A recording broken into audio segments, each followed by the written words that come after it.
Not even gonna lie, if you put a giant house, mansion, tree, in this case, a polar station on the table, you put one of those on the table, color me interested. Hello everyone, welcome back to Old Pack. I am working on a Terrorscape review, and it got me thinking about this giant centerpiece that ultimately just brings so much table presence when we're playing games. And I'm not gonna lie, when I see a giant house like this is actually what got me interested in the game to begin with. I was like, whoa, what is this giant thing? Is it a gimmick? That's my first question. And most of the time the answer is yes. Most of the time when we see stuff like this, it's not very practical or functional. E.g. the Everdell tree. Most impractical thing ever. I loved it, but putting cards on like a three-tiered tree was very impractical to use. Plus, you even put cards into the trunk of the tree, so grabbing the cards from the deck was kind of hard to do, and it would just kind of knock things over. And it was nice looking, and it was cool, but was it functional? Absolutely not. Now, there are several other games like this, so I'm always kind of wary when it comes to giant gimmicky things looking like this.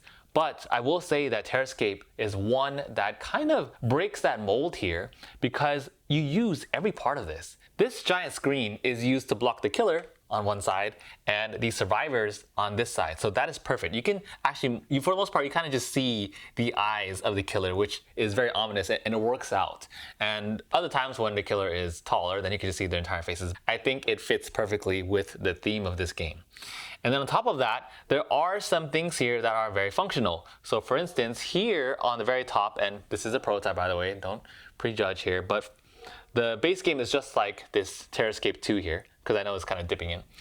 But on the very top here, there are these trackers for characters. And what's cool about this is that when your character gets damaged, you flip it over. And this right here is public information. So once the killer does 1 damage, boom, now you have a character with their arm cut off, and then if you heal, then you turn them on over to the other side. So that's what's cool about this side, is that it shows information that both sides need to know. That's like the theme of this whole top area, because this side shows that, oh, when you're able to call the cops, and in this case a helicopter, when you're able to call a helicopter, there's a countdown that goes from 5, 4, 3, 2, 1 on the very top here, and you just move this down, and that way people can see, uh-oh, we have 3 turns left to kill the survivors, 2 turns left. If you're on the killer side, you're like, shoot, I gotta kill everyone within 2 turns. But then if you're on the survivor side, you're like, okay, 1 more turn left, we gotta live, people. Live on for us. And the last thing is this spot over here, which are for the keys. Every time you collect a key, you insert that card on the right side. That way the killer knows they have 1 key, 2 key, 3 keys, and then finally 5 keys, and they're making a run for the exit. So I love that this top panel is actually functional because you don't need to go move around stuff. You just move this dial as a timer, you flip this around when people are damaged, and you insert keys to show information that is necessary for both sides. And the last cool thing that I love about this is that the dice tower, there's actually a dice tower built into this tower. In this game, you have 7 counters, so you're gonna roll these dice into the dice tower.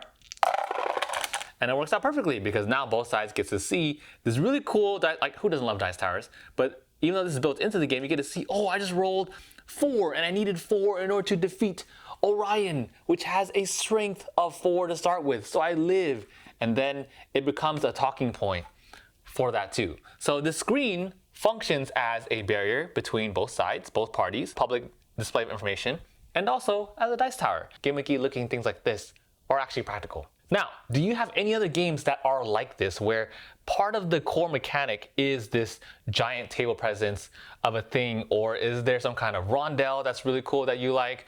I know there are going to be a ton of different games that implement some version of this. It's not exactly like a giant tower or mansion, but some form of, this is a cool looking thing, I want to see what it does, and it's actually useful to the game. But I would love to know your thoughts about what kind of games that you have that are like that. So with that said, you made it to the very, very end. Go ahead and comment practical, because we love practical games with amazing table presence.